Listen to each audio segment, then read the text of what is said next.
Hey everybody, welcome back to the channel. I'm Satoshi Sean. Today we have a treat. I'm actually really excited to go over this. Uh, my buddy had talked to this gentleman the other day, and he had been talking to me about this new project. It's called Doge Dash. It is a game which we're going to get into, which I really like so many aspects of this. So I'm really looking forward to this.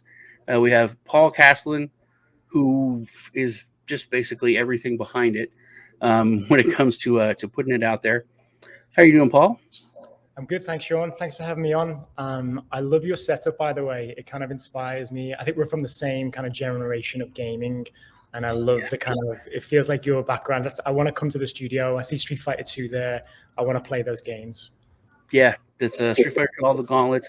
That's actually an original Star Wars arcade game from like 84, 83. Wow. Yeah, and the pachinko machines, which no one ever knows what they are, but they're pachinko machines. Also, before we go any further, I want to make sure you leave a comment so you're registered to win crypto on this week's giveaway.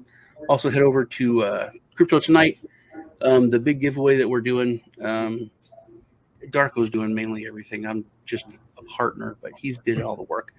I'll leave links there. That is coming up real soon for that big giveaway. All right, Paul. I usually start out with Ash. Tell me how you got into blockchain and your credentials, which you are definitely very different. Usually, I look up a person's LinkedIn, that kind of thing. Which I did look at your LinkedIn, but I looked up your IMDb page too. So you're kind of a different guy. Can you tell us a little about what you've done, doing, and how you got into crypto and blockchain? It's kind of cool. Yeah, so my kind of background, I originally started as a music video director. Then I moved into kind of creating live shows for like music artists like Rihanna, for like Justin Bieber, The Weeknd, and kind of that kind of side of it. And then I've kind of moved into creative directing of TV shows as well. So that means my job is kind of to create everything that you see on screen. I have to have my hand in all of those assets. So I'm the guy who's like helping design the stage, helping to do the screen visuals, deciding what the concept of the show is from a kind of TV point of view. And then also from the performer point of view as well, I'm designing tours, and so I'm not really in the crypto world to begin with. And I kind of got into it 6 months ago. It was COVID, everyone was stuck at home. And I started watching some crypto TV, started watching your channel, and bought a bit of Bitcoin to begin with, then bought some Ethereum. And then I got into the mixed up mad world, the wild west of Pancake Swap and Binance Smart Chain and MetaMask. And I think once you've gone into that gateway, it's like a gateway into you can never turn back. I don't know anyone who's come into crypto and been able to go, I'm getting out of this and leave. So I'm stuck, I'm in it. And then I decided to, there was that run, I don't remember, in May, there was kind of this huge run up of gaming projects and tokens, and I was looking at all the different games. GameFi, like GameFi, and I was looking into all the different games like Axie and Crypto Blades and Mist and all these games, and I just couldn't get into them. I couldn't play them, and I started to think, oh, there must be a game that I could play. Like, I'm from the kind of Mario, Sonic generation. That's where my kind of early formative years were at. So I love those kind of 2D side-scrolling games, and I couldn't find any that were easy to play for me to just pick up during the day, play for a little bit, put it down. Everything felt like it was a commitment, and everything felt like I needed to have so many different layers and aspects to even get into the games, never mind kind of, so it was just I just wanted something that I could pick up and play, so that's what's led me to create Doge Dash.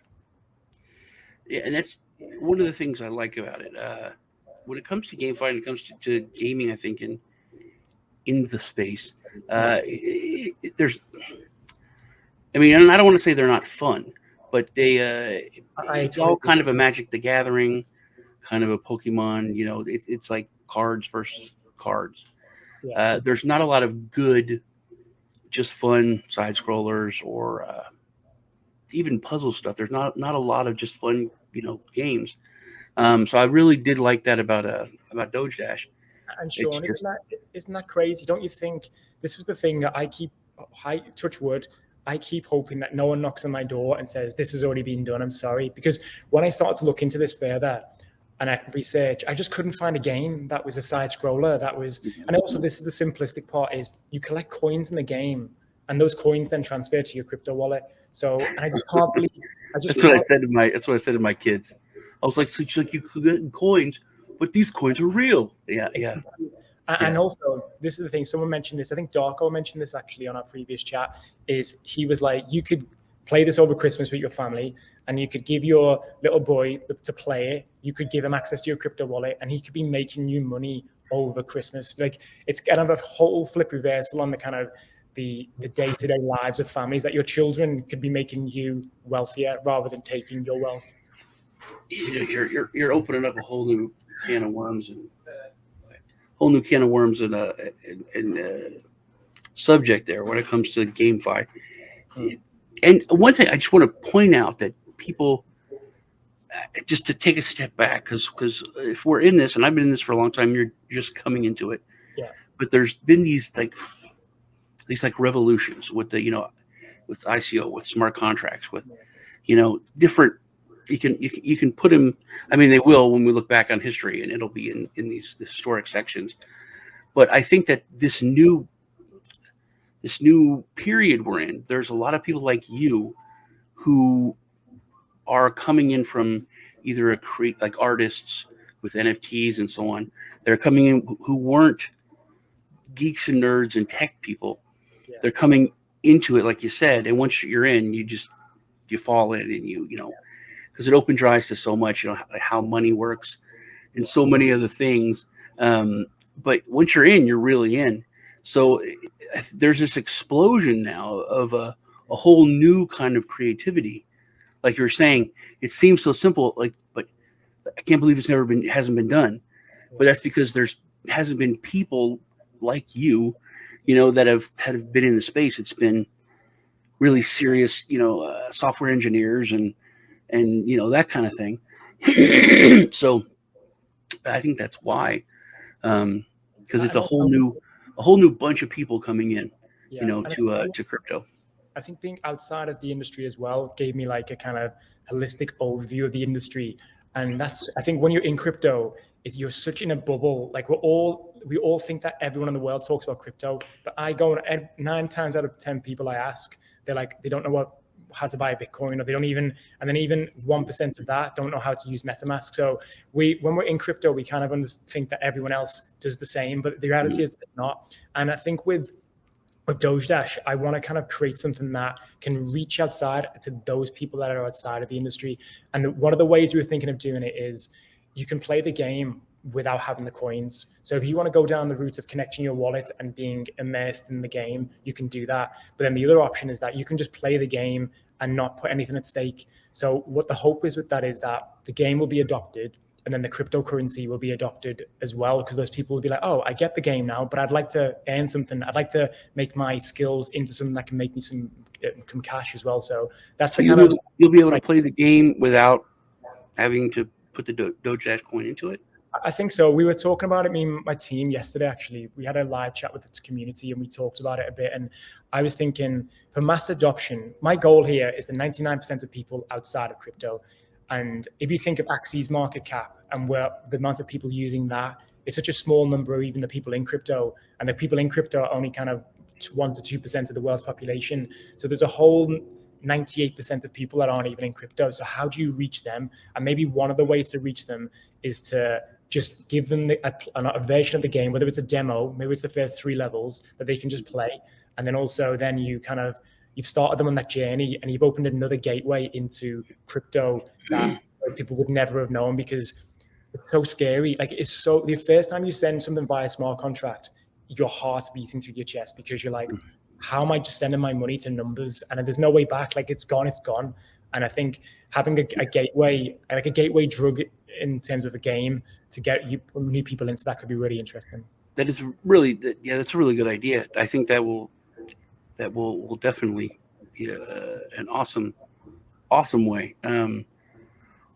People don't do game demos. Remember back in the day, you would be able to download, the first level, or that was the best thing. I remember being able to get game magazines, and they had a disc on the front. Yeah. Yes, wow. Like with like 3 or 4 games with like 1 or 2 levels each. Yeah, those were awesome. And we were talking about gamer magazines before we started. yeah, But the thing about GameFi that's hit me like a ton of bricks, like I said, having been in, for years, we've all had this goal of, adoption, but through that, banking the unbanked, giving people sovereignty over their money, giving people, improving people's lives, giving them more freedom, lessening the hold that's being exerted on them. Um, and we don't think a lot of times what brings mass adoption or mass explosion is not something we thought of. And GameFi has done, I think, more than so many other things that have been tried when it comes to really improving people's lives. Through, like, you named a lot of different games and projects, those are giving, tens or hundreds of dollars per month to people, which is cool. But in, 75% of the world, it's life changing. absolutely. I've a lot of, people I've talked to and interviewed, especially if they're based in like one was based in Bali, and the average income is $200. So by, Yeah. like $200 a month. Okay. So, but people are able to play, crypto games and earn $200, $300 a month. So literally they doubled their income Yeah. with GameFi. And that is like mind blowing to me, to improve someone's life, 100%, to Yeah. double their income through not really even work. They're actually, hey, do something fun and you've doubled your income. That's, I can't think of anything that's ever done that in history. No, I love it. So that's something I'm really, really excited about. Plus, the things I really like is you're building on Binance Smart Chain, which is about time that people start doing that. It's a lot of people knock it because it's I don't want to say basic, but it's very simple to use. When it Exactly. comes to adoption, that's what people need to start thinking of, and it's very simple to use. It's very simple to connect. It's very interface friendly. Um, My tagline for this whole project is crypto gaming made easy.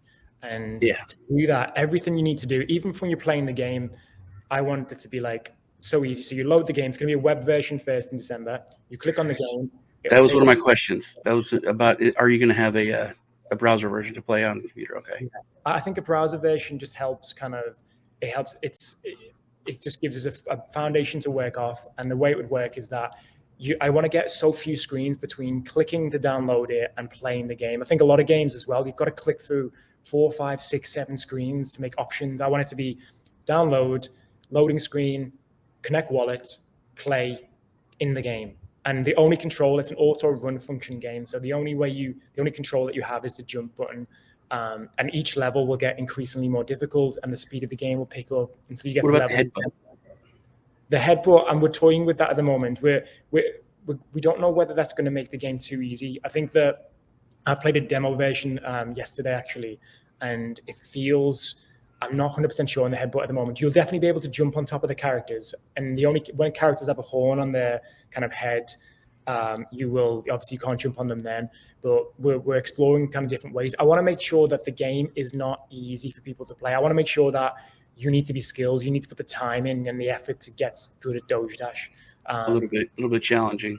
Yeah, I say that headbutt isn't ruled out. I love the animation of it, and I love how it feels. And maybe we build it in, but you can only do it to enemies that don't have a horn. Or maybe with like you get a helmet like a mushroom. Exactly. Yeah, something like that. Yeah, that'd be cool. What I really, another thing I like and I appreciate is, you're obviously using the Doge name.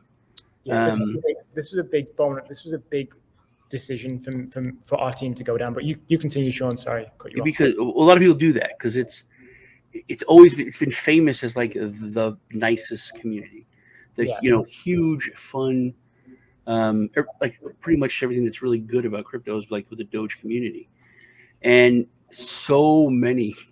I mean, I can't even begin to count if you look at like any dog coin or product, they really are just using the community without doing anything or giving anything back. Yeah. We want to be. And you are making something that is, I think, it's more of like an homage and is really giving something to the community that is cool. I really do like that. Yeah, I hit the nail on the head. Like I've seen so many Doge projects that have just gone absolutely parabolic and then dropped off because there's zero utility. They're just a meme coin, a hype token. And I was kind of umming and ahhing about, should we use Doge in the title? Will that give it? People will question it because they'll be like, oh, it's just a meme. It's a meme coin. But my kind of thinking is, again, mass adoption. So how do we get to the people? Everyone has heard of Doge. Like everyone in the world knows what Doge is. So how can we harness that community and bring in that people from outside that are kind of familiar with the Doge brand, but also add utility to it and make something that is kind of a best of both worlds, like a win-win. And also, like we want to bring in a lot of the Doge community. We want to give it, like, this could be like the partner kind of token of Doge. Like, and I see kind of in the future, again, thinking years down the line, but wouldn't it be great to do like a Doge Dash TV show on Nickelodeon? Like, I've got obviously ties with MTV and kind of the big kind of Viacom kind of executives, and in the future, I think if we build something really interesting, like a Doge Dash TV show or cartoon, would be amazing. Yeah, you could have a cartoon. That would be like what is it? Mario meets Paw Patrol. Yeah, it's Sonic. Yeah. Like I said, you're using the Doge brand and community to build that for adoption, which that's another thing. It's like you're building for adoption. Yeah. So many projects just use the brand and use the community and try to just use as much as they can just for some money or for profit or even for a scam. So I really do, like I said, I appreciate that you're using it for adoption and giving something back in creating this. Okay, can you explain how the process is going to work for playing, as far as how it's like putting a quarter in for an arcade game? To me, it's like putting a quarter in an arcade game, but if getting to the end and then it turns into a slot machine and you get a bunch of quarters back. So can you just explain the whole process? Yeah. So when you download the game, you'll be asked then to connect your wallet. And then you'll need to have Doge Dash coins in your wallet. And each run, or dash as we call it, is 100 Doge Dash coins to enter. And that gets you 1 life. And that 1 life needs to get you from level 1 through to level 10. At the end of level 10, there's the dog house. And if you get into the dog house, you get all the coins you've collected along the way, a maximum of 10,000 direct to your wallet at the end. And if you don't succeed, you then have to go back to level 1 and play again. So it's kind of this constant feedback loop. And those Doge Dash coins that are put into the game as for a play, like a quarter, as you said, they would go back into the rewards wallet. And the people that win the game would be able to that would be connected to the rewards wallet as well. So there's this kind of constant kind of ecosystem and echo chamber of rewards going in, rewards coming out, and we'll kind of tweak the algorithm so that the gameplay kind of balances out over time. So one of the guys actually in our chat kind of mentioned that once this gets to if this gets to Axie levels of market cap, and touch wood, again, I don't want to make any promises, but I can't see why it wouldn't. I can't see a reason why we can't aim that highly with it. Then the play would be, you'd be winning thousands if you complete the game. It would cost 100 Doge Dash coins to enter. So we need to find a balance. And one thing we could do is... That was going to be a question I was about to ask you. If you're, because you said tweaking, are you going to fluctuate that so that it's not like, $20 to play the game, that kind of thing? Yeah, correct. So we do it probably in increments. So at some point, if we got to an incredible market cap, which is a great problem to have, we'd probably drop down to kind of, instead of 100 Doge Dash coins to enter, it'd be 1 Doge Dash coin to enter, and the reward would be 10 times less as well. So there's that kind of constant fluctuation that we'll monitor and kind of will be across, because we want this to kind of be a long-term thing as well. We want to, like Flappy Birds is a good example. They just kept updating and kind of doing new levels, and there will always be 10 levels. That's the one thing I think is really important to point out. I don't want people to be playing this game. They shouldn't feel like it's an hour commitment to play. It should be a 15, 20-minute commitment.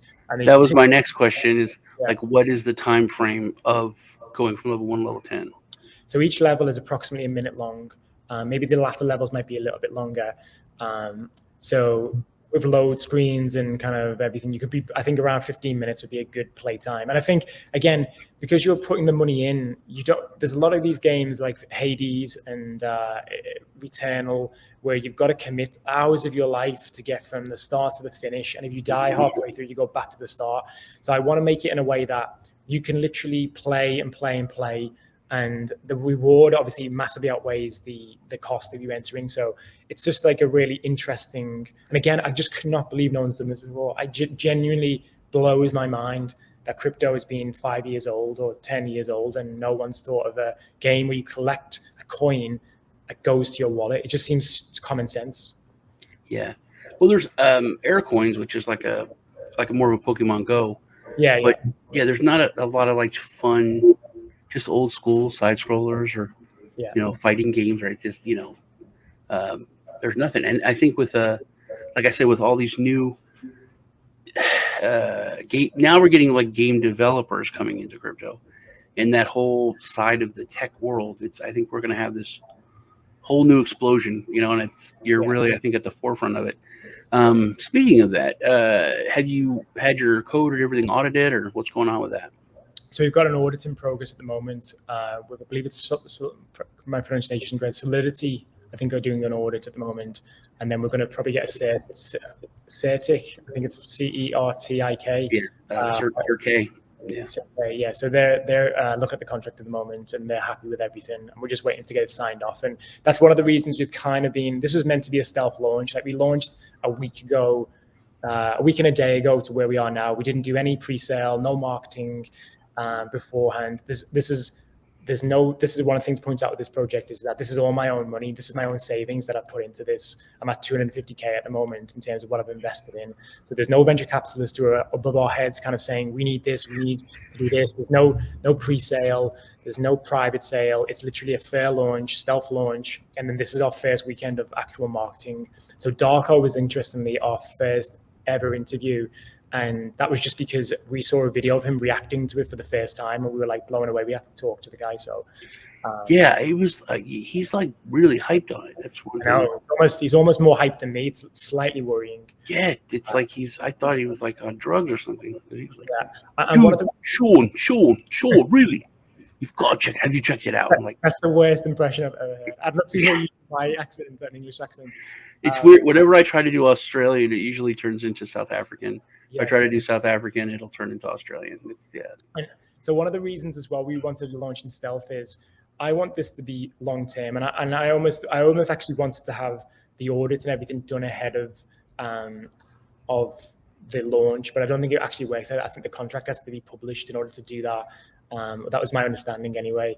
And that's why one of the reasons I wanted to be listed on CoinMarketCap, listed on CoinGecko. I wanted it to be that everyone could buy in at the same time. I didn't want to feel like there was people being left out. So we listed on CoinMarketCap this week and CoinGecko, and we've got like kind of other listings planned. So I just wanted it to be like fair, because I've been burnt as well in crypto. That's the other thing as well is I got in for like you guys. I bought Shiba Inu at the top. I didn't buy any Doge because I thought I've missed that boat. I'll jump on the Shiba Inu. I bought a bit of SafeMoon. Like I've been in communities before when I just didn't feel like I thought I'm 50-50 in terms of if this is legit or if this is like some kind of Ponzi scheme or whatever. So I wanted to kind of have control of it myself and kind of be my own boss, really. I'm glad you brought up SafeMoon, because I thought I was running out of questions, but you did bring something up. I did know it's like you funded it, no private sale, completely fair launch, no pre-sale. But you've only been out a week, and your coin has 6x'd. I was looking at the numbers. It's 6x'd in a week. So that's why I was thinking about the pay to play kind of thing. It's actually 100x. We actually launched our market cap was 55,000, and we stand today at the moment. This is 7 million market cap. So we've more than 100x. I think it's 120x in a week. It's crazy, and there's no sign of it stopping as well. Like we were trending on CoinMarketCap last night. We're trending on Dex Tools at the moment, and everyone I think was waiting for something like this. They didn't know, and I don't think people realized they needed this. And I think like the mass adoption we've got so far proves that there was definitely a taste for it in the market, and I feel like the time is there's definite interest, big time. Now the safe moon aspect of it, I wanted to ask you about that. Let me look at the web page here. Is there a tax on transactions that is then split up, because you've got that 3% going to this, 3% going to holders, and is that 3% going to holders that just have the coin, or 3% going into the reward pool? It's going directly to holders. So our tokenomics are, again, we wanted to make something that, a game that could be like the community could hold the coins and hodlers can hold, but then we'll also have the utility in the game to be able to play the game. So we know there's going to be two types of people in this. There's going to be people that invest, and there's going to be people that want to play the game. So you want to look after the investors as well. So there's 9% tax, 3% is a burn on every transaction.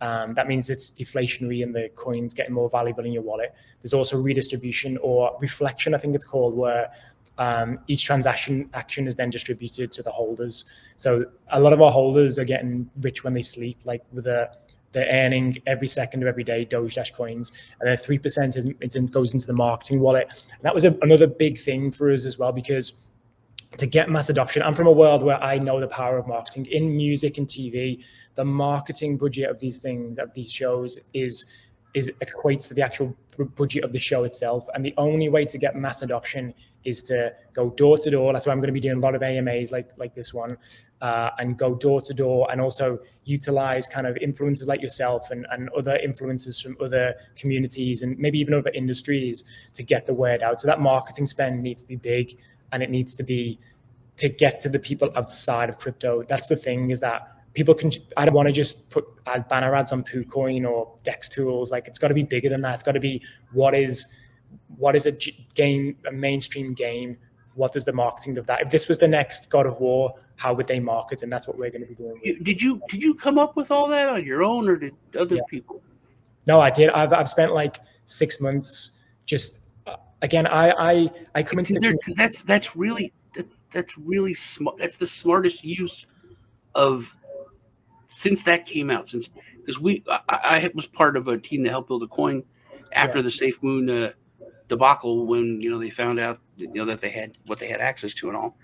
But that's for long term, looking at something long term, to have part of that go to marketing.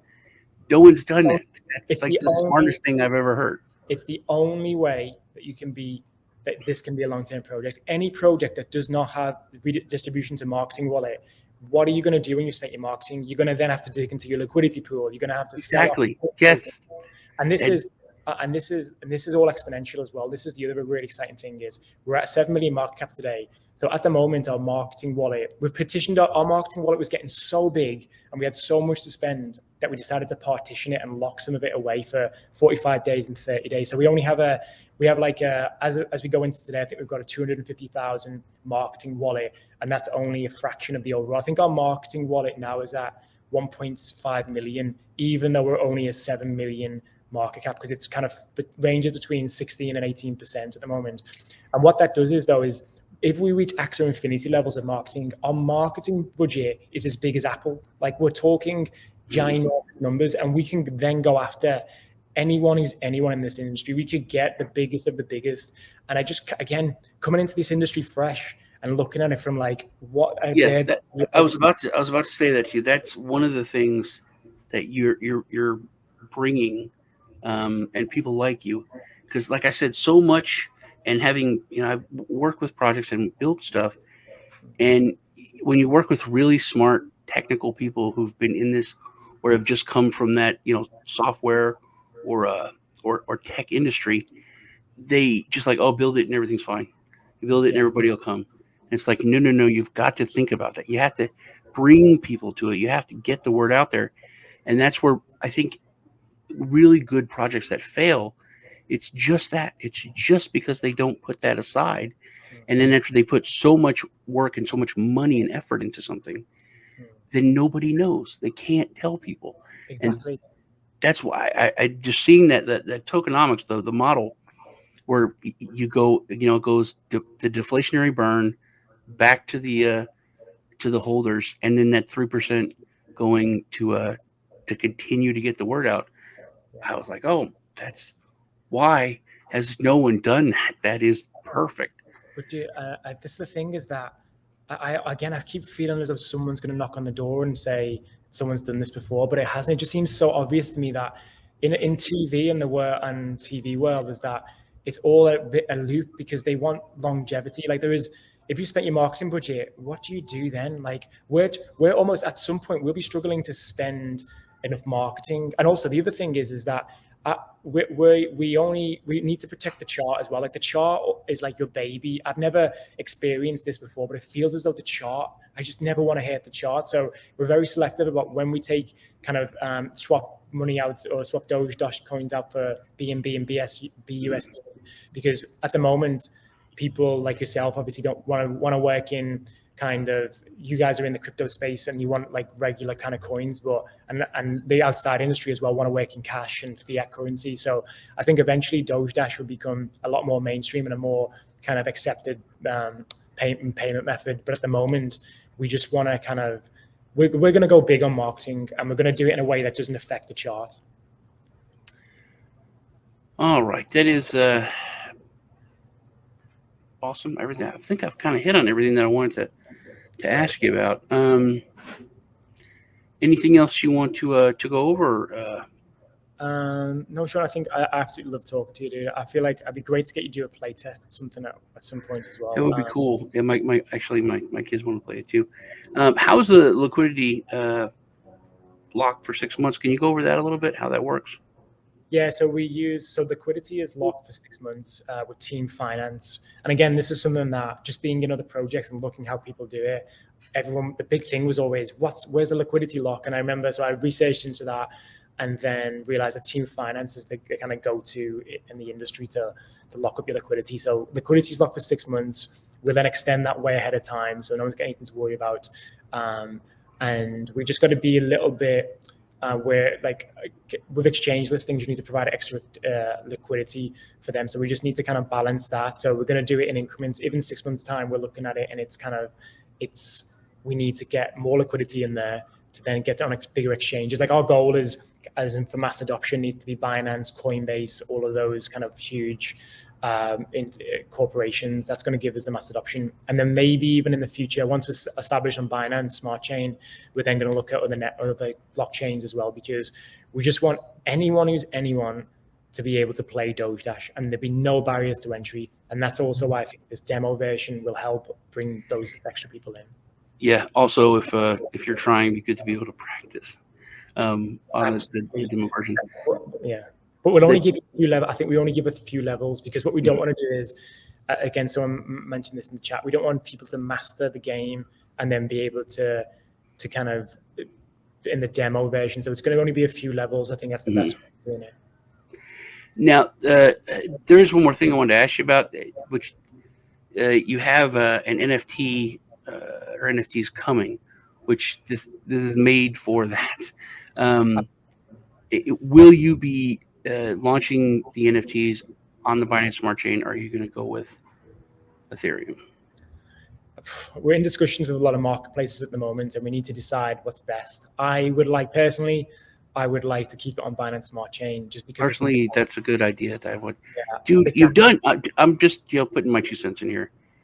You've already done a lot pioneering when it comes to what you're doing, and like you said, you're shocked. Why hasn't anyone done this? Binance Smart Chain needs it. And if my 2 cents, I would think, I really want you to do that. That's holding NFTs back, is that massive, stupid gas. I know. For regular people. I thought this was meant to be fixed. Like, all the build up to I can't even remember the E1994 thing or whatever it was called. I thought that was going to help with gas fees, and if anything, they just stabilized at a higher level. Like before, I felt like the range was more, but now it just feels like I'm paying $50 for every transaction, and it's just kind of you just take it on the chin because you're like, oh, I've got to do this, but but like you said, that $50, the people in parts of the world that aren't the USA or like wherever you are in the world, that's like a week salary just to mint something. It's also stupid. Yeah. I mean, I had I bought in this NFT drop for a rapper, and my friend, I was whitelisted. My friend's like, yeah, I want to get into it. So she gave me money. So I bought 4 NFTs to send them to her. Wow. Was $75. Just to send wallet to Just wallet? to send them to her. So to transfer ownership to her was $75. And it's just normal, regular people that aren't into crypto that's a huge barrier. Like, oh, screw that. They're like, this is cool, this is interesting, but nah.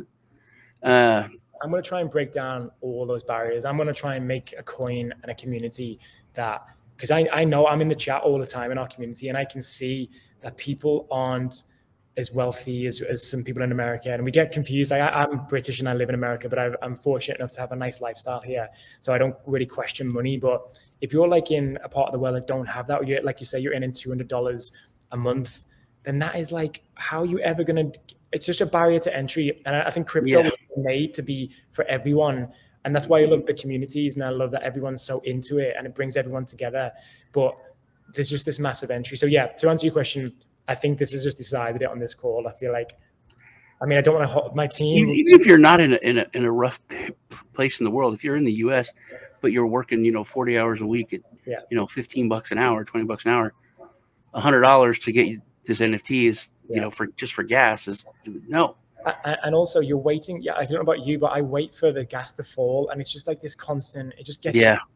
So back to on the actual creativity of the NFTs, we're going to probably be doing the main Doge character, which is actually, he's called Floki. A little nod again to the community and to our Doge father Elon, as he likes to be called. So it's going to be called Floki, and we're probably going to do a series of different looks, kind of based around the Bored Ape Yachts Club, I believe it's called, of different kind of variations with different rarity. And we're going to coincide that in our roadmap at the moment. It's slated for November, but I might just tweak it a little bit later, just so it lines up with the game launch, because I think we want the two things to work in tandem. We want everyone to be talking about their NFTs, and everyone to be talking about the game as well at the same time. There's also, there's Wax. There's a lot of other, chains that are doing things at Ethereum, that are so much cheaper. But if you did that, you would literally be like, you'd have the corner of the market right now on with NFTs on Binance Smart Chain. We're digressing slightly, but is there been any big drops on Binance? Is it kind of because I think it's the thing with OpenSea is like the mass adoption. There seems to be a lot of people there, so it's kind of a trade-off between, do you go where all the people are, or do you go with where it's easier for people to buy? Yeah, I honestly think that if somebody just does it, that will be it. That'll be the huge explosion, especially because to connect now to OpenSea and to a Rarible and all that, you're using the same thing. You're using a MetaMask, you're using Trust Wallet, you're using all that. So it's just a matter of clicking from one network to another, and now you're paying a nickel instead of $50. To me, like you said, it's like a no-brainer, but no one's done it. But why? There's so many intelligent people in this industry, and I just don't know. Everyone seems like obsessed with mediocrity. Everyone just seems obsessed with just things that are average in crypto that in the real world wouldn't be even thought about. Like, there's just such a. I just don't get it. I really don't get it, because there's so many. Like you said, it's the people that build things, the people that kind of run things in this industry, have a certain mindset that Binance Smart Chain is like fast food, and Ethereum is more like Whole Foods. It was good to build it, and we build it here, But man, I like a McDonald's. People like fast food. I'm going to go and get one after this. That's it. It's cheap, and it works. So that I don't know. Like you said, it just seems like a no-brainer. And again, it's mass adoption, because 1% of people shop at Whole Foods. 100% of people have eaten McDonald's in their lives. So again, whatever the decision is that gives us mass adoption, I'm always going to go with mass adoption. That's always going to be the case, because we want because if Axi's 7 billion market cap, and that's mind blowing. Imagine what you could get if you managed to bring in the people from the outside. Like, if the numbers are just don't even comprehend. Like, I don't even want to think about it. Yeah, I know. There was some game. It was some goofy game that I was looking at, some game, on my phone, and it had like 6 billion users or something. Yeah. It was like this crazy number, and I thought, there's that many people that are in this dumb game. Compared to crypto, it was like, I said, if we had that number of people in crypto, it would, the market cap and everything would just explode. But here's the thing. Here's the thing: is that if someone brings that, you look at the chart and look what Axie is. You could, again, I'm not going to say it's Doge Dash because I don't want people to go, I've said it's going to be a 40 billion market cap, but you could get top. There's no GameFi is going to be in the top 10 at some point. It's going to be whatever cracks the market. And again, I know there's games that again look beautiful and really immersive, and everyone's kind of gone really highbrow with it. And I feel like, why not just give it to the 99%? And whoever does that is going to be a top 10 cryptocurrency, and going to be, because games, like you mentioned at the start, is what's going to bring new people in. Bitcoin and Ethereum, I don't understand how they work. My family still think you have to pay 60,000 for a Bitcoin, and they get, I haven't got that kind of money. I'm like, no, Mom, you don't need to spend 60,000. You can buy it in Satoshis, obviously. But people just don't understand that. And it's almost like people almost laugh about crypto because we're in it now. And to us, it feels like so real and tangible. But everyone outside just is like, oh, it's make-believe, it doesn't exist. And I feel like, the way of thinking is just that way. My friend's like, your monopoly money, or he said something that pissed me off. But he's like, I work, he's like, I get paid in cash, brother. And I was like, do you really? Are you from the 1920s? At the end of the week, you go to the cashier behind the bars, and she puts. And every day that cash gets less and less valuable in your pocket. Yeah, but he's like, no, I was like, no, you have a piece of plastic in your wallet, and you never see any money. You don't see anything. It says you work, you get numbers, you get digital money. They appear in this one account that you don't see. That if we all went to the cash machine and tried to draw out our money, the whole thing would fall down because there's not the money. So technically, crypto is actually more one-to-one than your money in your bank account. See, now we're going down the rabbit hole, and that's what people learn. So but this, like I had said in the beginning, I and other people never thought this is it. Video games are going to bring mass adoption for crypto and change that whole financial system. It's going to be Doge Dash. It's going to be a side scroller. It's going to be, we never would have thought of this 5 years ago, that this industry is what's going to do it. But I'm glad, because I think this is something, it's that perfect. I'm an older guy. You're a middle guy, and we have really young people, and video games have really kind of crossed those age barriers to where everybody understands that and everybody can come together on that. It is it's just weird that it was always right there and no one saw it. It is pretty cool. I hope you, after this call, I hope you buy some Doge Dash, and not financial advice, obviously, but I hope you're a supporter and a hodler. I am actually, if to just shut Darko up, but I was going to do it anyway. Are you going to do, because that's one reason I asked about the Binance Smart Chain, if there'll be like special drops or anything with NFTs to people that are holding, which you'd have to be on the same chain to be able to see that and do that and all that. So that's why I was wondering. We're going to probably run some competitions closer to launch with that. I want to again I think our coin gives so much back to the community or whatever, with the reflections. And I want people that get in late, I almost want them to have as much as a chance as the people that got in at the start. So we're going to run competitions and kind of and giveaways. So yeah, there will be some NFT that are being given away. So and also just the one thing on this is like long term, we're going to if this is successful, we'll then do spin-offs of the different characters, and this will become a whole franchise of Doge Dash. And again, the end game is like an animated movie or a animated TV series. And then once you've got that with the merchandise and everything, no one's made Doge into a merch. No one's made it into. I just see that horrible picture of that beige Doge that everyone loves, and I'm just like, guys, we can do better. Like, we can do better as cryptocurrency and crypto. Like people in the crypto space, that we can do better.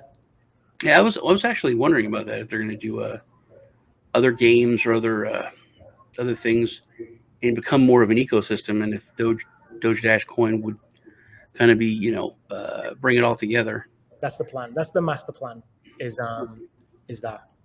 So I again, didn't want to get too far ahead, because I can bring you on later. You can come on. Actually, come on as often as you want to. I'd love to have you on. Let's make this a regular thing, because I want to, I just love you're like, apart from Darko, who kind of jumped the queue, you were our first interview, and I just, even your back, because I just remember seeing your stuff, and even just the background that you're in, gaming, like you play it yourself, so you're in that world. So to hear that you think it's a great idea is like a massive tick in the box for us.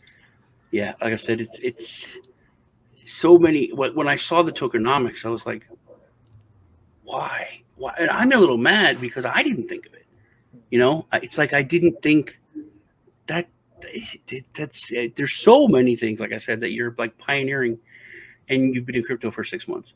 So imagine where we're going to be in 6 months. I hope I'm just always going to try and stay out of it enough that I'm not kind of like, a few people on our chat are like I don't know about coding, for instance. I don't know about that kind of stuff. I'm never gonna try and get into that. I always want to stay like outside looking in about. Just have the ideas and ask those people if they can accomplish them. Yeah, absolutely. Just keep doing that, man. That is awesome. Thanks, Sean. Sean, let's make this a regular thing, and I'd love to come back and talk to you. I'd love to have you on when you're about to launch, and we can maybe do a special like live show. Yeah, that sounds great. That sounds cool. All right, Paul. Everybody, make sure you comment below. Check out their social medias. You can actually check out Paul's IMBD page, which haven't ever said that for a guest. If you're bored, go there. I'm sorry about the cringy pictures, by the way. It's you've got to sometimes do that in this industry. Yeah, I didn't know how long you'd been doing that for the VMAs, but I was like, so you've seen a lot of really famous women kiss each other. Exactly. My background is kind of like. I've been in that space, and I've worked with the biggest acts, and I know it all, but I think applying that to crypto can really catapult it into something that's... Is the Weeknd as nice as he seems? He's lovely. He's like the nicest, like really, actually really quiet. He's almost like, he's just like a genius that is humble in that as well. So yeah. I always thought he would be like a really cool, really nice guy. Music, I love his music as well. So when you meet and work with those people, it's like a dream come true. Yeah, that's cool. All right, Paul, you guys take care. I'll see you all in the next video. Thanks, man. Thanks for having me on. Good having you on.